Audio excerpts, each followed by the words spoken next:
अस्सलाम वालेकुम दोस्तों, उम्मीद है आप खैरियत से होंगे। आज जिस जगह पे मैं आया हूँ ये मुश्किल तरीन मकामात हैं। मेरे अक़ब में आपको पहाड़ियाँ नज़र आ रही हैं और इस तरफ भी अगर कैमरा घुमा के देखा जाए तो मेरे अक़ब में आपको पहाड़ियाँ ही नज़र आएंगी। हमारे इलाके की एक मशहूर जगह है जिसको सस्सी कॉलर कहते हैं। आज उसकी सैर के लिए आया हूँ। यहाँ पे मुख्तलिफ़ चीज़ें आपको नज़र आएंगी। ये काफ़ी दुश्वार गुसार रास्ता है जिसको हम अबूर करके यहाँ पहुँचे हैं। यहाँ पे आबादी के आसार बहुत पुराने मिलते हैं।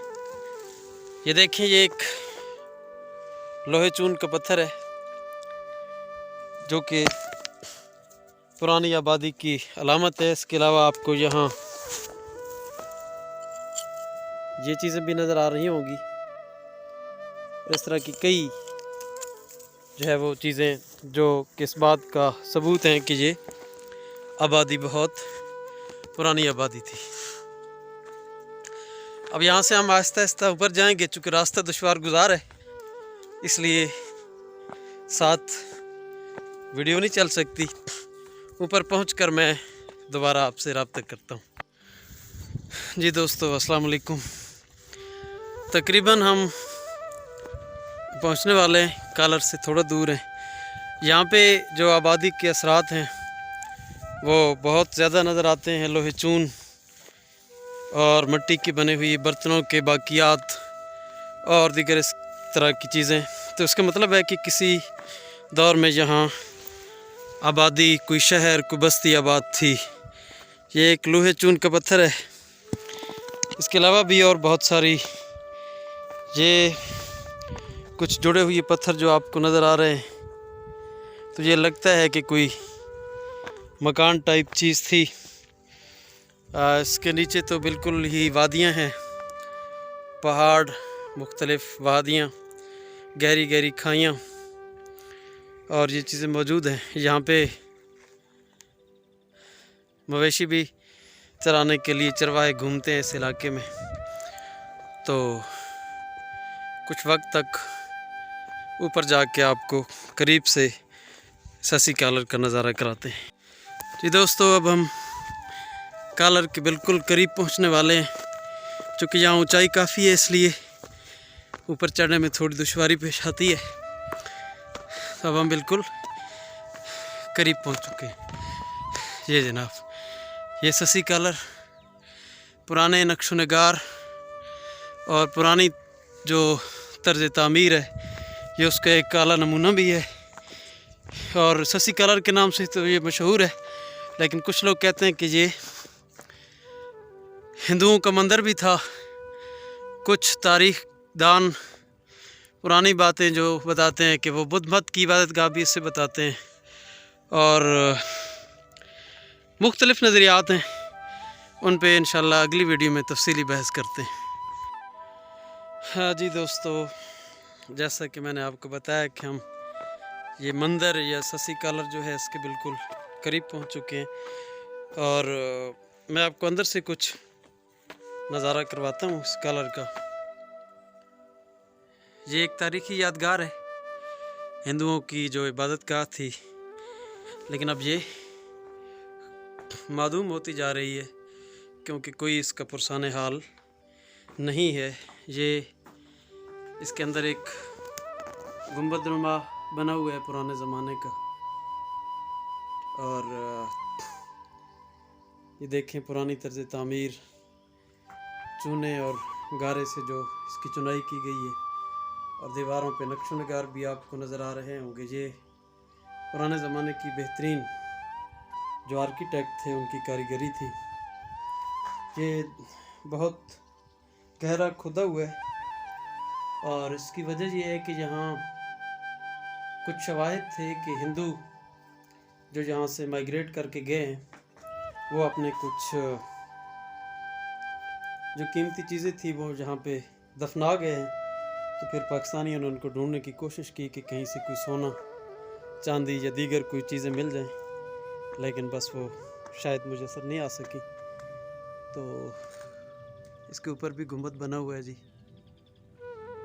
और ये सारा नज़ारा है। और इसके साथ मैं आपको बताता चलूँ कि यहाँ पे हमारे बिल्कुल सामने बहुत कम आपको नज़र आ रहा होगा, क्योंकि कैमरे की आंख इसको कैप्चर नहीं कर सकती, ढोक हाजी का गांव है।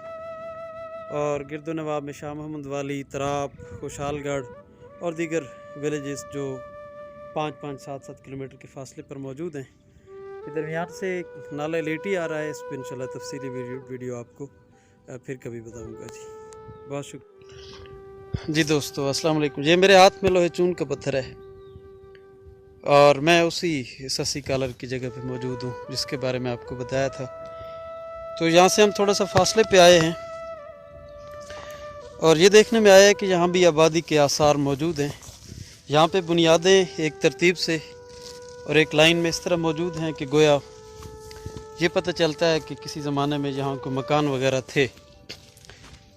अब मुख्तलिफ़ अंदाज़े लगाए जाते हैं और तारीख़दान भी मुख्तलिफ़ बातें बताते हैं, लेकिन एक बात बड़ी वाज़ेह है कि अगर ये किसी भी मज़हब के पैरोकारों की इबादतगाह थी, वो चाहे हिंदू थे या बुद्ध मत मज़हब या माजी में जितने भी मज़ाहिब गुज़रे हैं, तो हिंदू हमारे इलाके में काफ़ी तादाद में सिख और हिंदू मौजूद थे।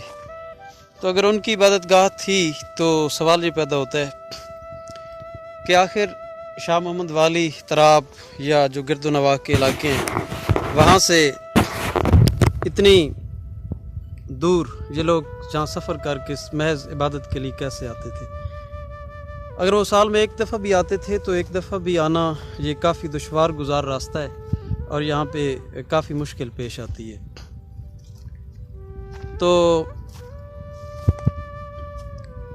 एक यही वजह सोची जा सकती है जो मेरी नाकिस सहन में आती है कि अन मुमकिन है कि यहाँ किसी ज़माने में आबादी मौजूद हो। चूँकि आबादी के आसार मिलते हैं, जैसे मैंने आपसे अर्ज़ किया कि बुनियादें भी मिलती हैं। ये भी हो सकता है कि उनका किसी ने कोई हिंदू मज़हब के मुताबिक जो उनकी रबानियत का तस्वुर मौजूद है, या ईसाईयत में भी है, हिंदुज़म में भी वो लोग चिल्ला कशी जिस तरीके से हमारे सूफिया करते हैं, तो उनका भी कोई सिलसिला होगा इस तरह का, और है मौजूद सलासिल मज़ाहिब में इस तरह की। यानी मुमकिन है उस तरह का कोई साइन हो कि वो लोग यहाँ पे जो है वो इबादत के लिए आते हों महज, या उनकी कोई जो बाकियात हों मज़हब के लिहाज से वो हो, और यहाँ पे फिर चढ़ावे चढ़ाना और इस तरह के जो रसूमात होती हैं वो अदा करते हों। ये भी एक सूरत हो सकती है। लेकिन बहरहाल अगर ये इबादत गाह थी तो इसका मतलब है यहाँ कोई ना कोई आबादी ज़रूर थी, क्योंकि किसी भी मज़हब की इबादत गाह है तो वो उसकी कोशिश मज़हब के लोगों की ये होती है कि वो वहाँ पे हो जहाँ पे आबादी ज़्यादा हो, ताकि लोग आसानी से वहाँ तक लोगों की रसाई मुमकिन हो और लोग पहुँच सकें। बहरहाल अब ये चूँकि इधर उधर सारी पहाड़ियाँ और खाइयाँ हैं, उसकी मुख्तलिफ़ वजूहात हो सकती हैं। एक तो ये हो सकती है कि ज़मीन में आने वाली मुख्तलिफ़ तब्दीलियों की वजह से, सैलाब की वजह से, या दीगर ज़लज़ले की वजह से, या हज़ारों साल से जो ज़मीन है उसमें मुख्तलिफ़ किस्म की तब्दीलियाँ आती रही हैं। मुमकिन है कि किसी वजह से ये जो है वो तब्दीली आई हो। तो जो हज़ारों साल पुरानी आबादियाँ थीं, या अगर सैकड़ों साल पे भी मुहित थी, तो फिर भी मुमकिन है कि 400-500 साल या जो भी अरसा है उसमें ये चेंजिंग्स, स्लाइटली चेंजिंग्स तो हर वक्त आती रहती हैं, लेकिन बहरहाल कुछ न कुछ तब्दीलियाँ मुमकिन है आई हो। मैंने आपको तफसीलन आगाह कर दिया, आबादी के आसार भी दिखा दिए। बाकी मुर्रिखीन और मुहक्किकीन पे छोड़ता हूँ कि वो मुझे तफसीली इसके जो हक़ाइक़ हैं उससे किस तरह आगाह करते हैं।